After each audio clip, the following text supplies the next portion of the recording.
जीवन में संकट आने का, कष्ट आने का, मुसीबत आने का अथवा किसी भी परेशानी के आने का कारण क्या है मालूम है? कोई एक इंदौर की बिटिया है, उनके पति देव का किडनी खराब हुआ था, आई है क्या आज? पिछली कथा में उन्होंने अर्जी लगाया और महादेव की कृपा देखिए, आज अर्जी लगाया। आज डॉक्टर कह रहा है कि तुम्हें डायलिसिस करने की नीड है, तुम्हारी 75% किडनी खराब हो चुकी है। कल सवेरे डॉक्टर कहता है कि तुम्हें ऐसी किसी भी तरह की नीड नहीं, कोई आवश्यकता नहीं, आराम से घर जाओ, तुम्हारी किडनी बिल्कुल ठीक है, तुम्हारे इंदौर की है, कल मिलेंगे आपको। जीवन के संकट और झंझावात समाप्त हो जाएंगे शिव महापुराण सुनने से, ये ठीक है, पर संकट आते क्यों है, कारण क्या है उसका? जीवन में एक कष्ट क्यों आते हैं?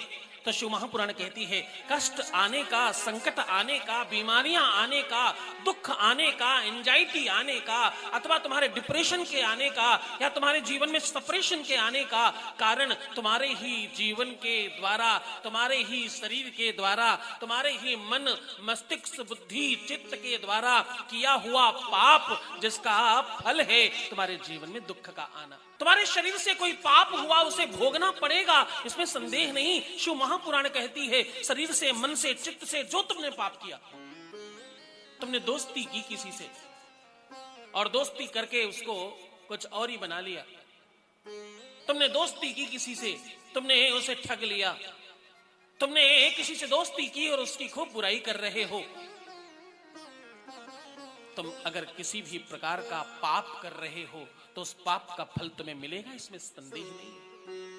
एक और बात कहूं, तुम सामान्य जो भी पाप करते हो वो पाप जैसे ही तुम किसी तीर्थ में जाओ वहां जाने से नष्ट हो जाता है, कोई भी पाप करो।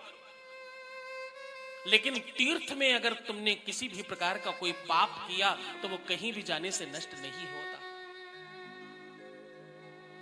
बोले अन्न क्षेत्रे कृतं पापम पुण्य क्षेत्रे विनश्यति, और पुण्य क्षेत्रे कृतं पापम वज्रलेपो भविष्यति, वो वज्र के समान हो जाता है, वो नहीं कटता। यहीं से शिव महापुराण प्रारंभ होती है। सौनकादिक ऋषि सूत जी महाराज से प्रश्न कर रहे हैं, गुरुदेव ये पाप कैसे नष्ट होगा? तो बोले ये शिव महापुराण श्रवण करने से नष्ट होता है। और तुम में से जो लोग ये कहते हैं कि हमने कोई पाप नहीं किया, उनके हम पाप गिनाने जा रहे हैं, ध्यान से सुनना। शिव महापुराण कहती है, बोले अवश्यमेव भोक्तव्यम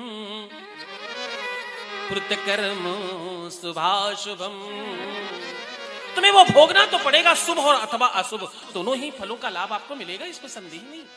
वो स्वामी तुलसीदास जी कह रहे हैं, बोले काया से जे पातक होई, काया से जे पातक होई,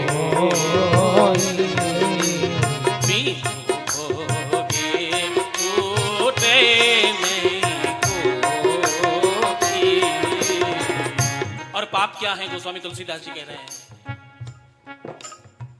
गुरु की निंदा सुनहि जे काना, गुरु की निंदा सुनहि जे काना। कौन सा गुरु जी? गुरु जी कौन से? कोई भी गुरु जी, किसी के भी गुरु जी, और दुनिया का सबसे खराब गुरु जी भी। गुरु की निंदा सुनहि जे काना, गुरु की निंदा सुनहि जे काना। तीर्थ की, तुम किसी तीर्थ में गए, व्यवस्था ठीक नहीं है, यहाँ माली लोग ज्यादा ठगाई करते हैं, यहाँ पंडित जी लोग तो भाई बहुत ठगते हैं, बड़ा अच्छा नहीं है। और देखो वीआईपी लोगों को पहले आगे भेज दिया पैसे लेकर के, ये कोई अच्छी बात है क्या? तीर्थ में खड़े होकर तीर्थ की बुराई कर रहे हो, भैया बड़ा पाप है, ये नष्ट नहीं होगा, अगली बार न करना। गुरु की निंदा सुनहि जे काना, गुरु की निंदा सुनहि जे काना।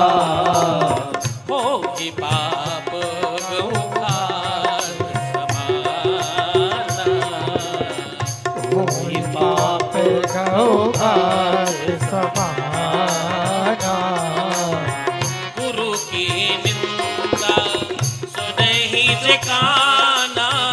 गुरु की निंदा प्यार से बोलिए, सुनहि जे काना। गुरु की निंदा सुनहि जे काना। गुरु की निंदा सुनहि जे काना। होहि पाप को घात समाना। होहि पाप को घात समाना। जेन मित्र दुख होहे दुखारी। जे मित्र होए दुखारी। जेन मित्र दुख होहे दुखारी। जेन मित्र दुख होए दुखारी। तिनहि बिलोकत पातक भारी। तिनहि विलोकत पातक भारी। तिनहि बिलोकत पातक भारी। तिनहि विलोकत पातक भारी। तिनहि बिलोकत पातक तिनहि विलोकत पातक भारी। रिश्तों में पीछे से जाकर बात करना और पीछे से जाकर के बुराइयां करना, अपने ही घर वालों के बारे में पीछे से जाकर वार्तालाप करना, कुछ उनकी बुराइयां निकाल कर बताना, ये एकदम अच्छी बात नहीं है।